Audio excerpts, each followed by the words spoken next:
Assalamualaikum warahmatullahi wabarakatuh. Perkenalkan nama saya Fahmi Hasanuddin dari kelas 11 6 Tesla 2, nomor absen 11.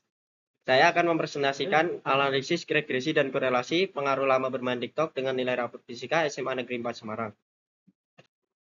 Satu, pendahuluan. Latar belakang. Regresi diartikan sebagai hubungan antar variabel. Analisis korelasi person atau dikenal juga dengan korelasi produk momen adalah analisis untuk mengukur keratan hubungan secara linear antara dua variabel yang mempunyai distribusi data normal. Sosial media adalah sebuah media untuk bersosialisasi satu sama lain dan dilakukan secara online yang memungkinkan manusia untuk saling berinteraksi tanpa dibatasi ruang dan waktu. Salah satunya adalah TikTok. TikTok merupakan salah satu platform media sosial yang memberikan kemungkinan bagi para penggunanya untuk dapat membuat video pendek. Rumusan masalah. Apa yang dimaksud satu? Apa yang dimaksud analisis regresi? Yang kedua, apa yang dimaksud analisis korelasi? Dan yang ketiga, bagaimana pengaruh antara lama bermain TikTok dengan nilai rapor fisika? Tujuan tujuan dari analisis ini adalah satu, untuk mengetahui analisis regresi, yang kedua mengetahui definisi analisis korelasi, dan ketiga mengetahui pengaruh antara lama bermain TikTok dengan nilai rapor fisika. Manfaat penelitian. Satu, pemahaman yang lebih baik. Mahasiswa dapat memahami pengaruh lama bermain TikTok terhadap kinerja akademik, khususnya dalam mata pelajaran fisika. Yang kedua, peningkatan prestasi akademik. Dengan menyadari pengaruh waktu bermain TikTok, siswa dapat mengatur waktu mereka dengan lebih efektif untuk meningkatkan nilai ulangan fisika mereka. Dan yang ketiga, rekomendasi kebijakan. Hasil penelitian ini dapat menjadi dasar untuk merekomendasikan kebijakan di sekolah terkait pembatasan waktu bermain TikTok bagi siswa untuk mendukung prestasi akademik mereka. Dan yang terakhir, pengembangan kurikulum. Informasi ini dapat membantu dalam pengembangan kurikulum yang lebih holistik dengan mempertimbangkan waktu luang siswa dan dampaknya terhadap pembelajaran. Yang ini kontribusi terhadap penelitian. Penelitian ini dapat menjadi kontribusi bagi pengetahuan akademis tentang faktor-faktor yang mempengaruhi kinerja akademik siswa dalam pengerjaan. Bab kedua, landasan teori. Landasan teori. Media sosial merupakan media online yang para penggunanya dapat dengan mudah menggunakannya dengan cara berpartisipasi. Belajar adalah sesuatu proses adaptasi untuk penyesuaian tingkah laku yang berlaku secara progresif. Menurut Agis Dwi Prakoso, aplikasi TikTok merupakan sebuah media audiovisual yang dapat menyebarluaskan berbagai aktivitas dan keunikan dari penggunanya. Fitur TikTok sendiri terdiri atas homepage, follow, like, search, kamera, profil, komen, dan mention. Dharma Wangsa 60 2019 tanpa halaman. Fisika merupakan kumpulan pengetahuan yang mempelajari kejadian-kejadian di alam. Kejadian tersebut ditangkap oleh panca indera manusia. Analisis regresi adalah metode statistik yang digunakan untuk memahami hubungan antara satu atau lebih variabel independen atau variabel bebas dan variabel dependen atau variabel terikat.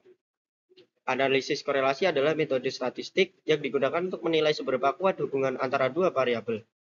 Koefisien determinasi adalah metode yang digunakan untuk mempelajari nilai yang menyatakan seberapa tepat suatu garis regresi berdasarkan persentase dari variabel dependen yang diterangkan oleh variabel independen.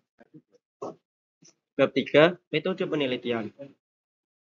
Metode penelitian saya yaitu yang pertama, penelitian menggunakan pendekatan kuantitatif, dan kedua, dilakukan di SMA Negeri 4 Semarang dari tanggal 24 Mei 2024.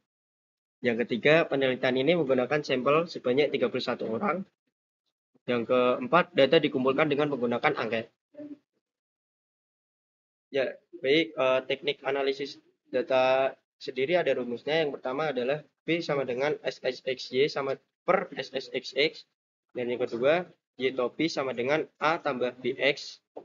Dan yang ketiga, R SSXY per akar SSXX kali SSYY.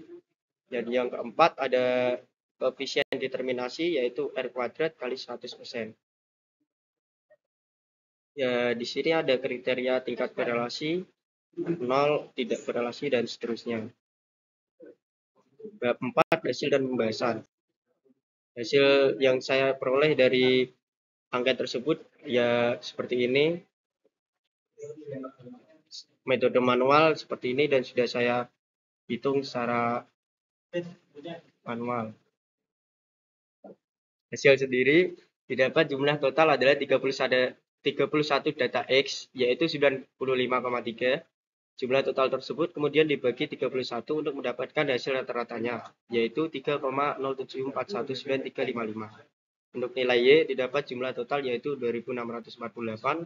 Jumlah total tersebut dibagi dengan 31 untuk mendapatkan rata-ratanya yaitu 85,41. Setelah mendapatkan nilai rata-rata dari kedua variabel, pengolahan data dapat dilanjutkan.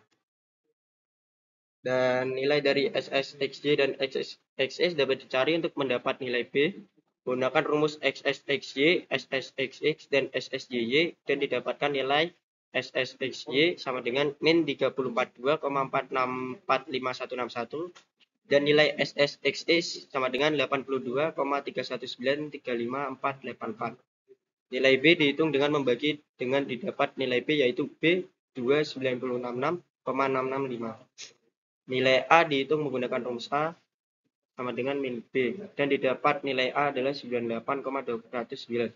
Setelah mendapatkan semua nilai yang dibutuhkan, nilai persamaan regresi yaitu min 4,161602X tambah 98,209. Selain itu didapatkan juga nilai R min 0,845339314 dan KD sebesar 71,47%. Ya, ini metode Excel-nya 8. Dan hasil tersebut dari diagram mencar yang sudah dibuat dapat menggunakan vektor dari Excel yang dapat menampilkan persamaan regresi dan juga nilai koefisiensi determinasi. Kemudian menggunakan rumus Pearson, nilai korelasi Pearson dapat dicari yaitu R sama dengan min 0,8453999314. Bab 5, kesimpulan dan saran. Kesimpulan dari presentasi saya yaitu yang pertama, analisis regresi linear dapat diartikan sebagai sebuah metode untuk memprediksi nilai dari variabel satu dengan lainnya serta mengetahui prediktor terhadap kriteriumnya. Yang kedua, korelasi adalah keeratan antar variabel yang berfungsi untuk standarisasi pada hasil covariance yang didapat. 3. Nama bermain TikTok bisa mengurangi waktu belajar dan fokus pada pembelajaran yang berdampak negatif pada nilai rapor fisika. Hal tersebut disimpulkan dari nilai R yaitu 0, min. Nilai tersebut termasuk dalam kategori kuat karena masuk pada interval min 1 kurang R kurang min 0,7 dan 0,7 sama dengan R min 1. Sarannya yaitu 1.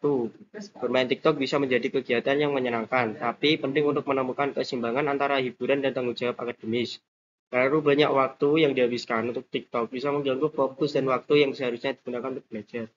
Peserta didik diharapkan untuk mengatur waktu dengan bijak, termasuk menetapkan batasan bermain TikTok agar tidak mengganggu waktu studi. Jangan biarkan aktivitas media sosial mengganggu nilai rapor fisika atau pelajaran lainnya yang penting untuk masa depanmu. Yang kedua, peserta didik diharapkan menggunakan gadgetnya sebagai media untuk menunjang pembelajaran daripada hanya sebagai media hiburan. Yang ketiga, diperlukan analisis lebih lanjut untuk mendapatkan hasil yang lebih akurat. Terima kasih, sekian dari saya. Jadi pembahasan kali ini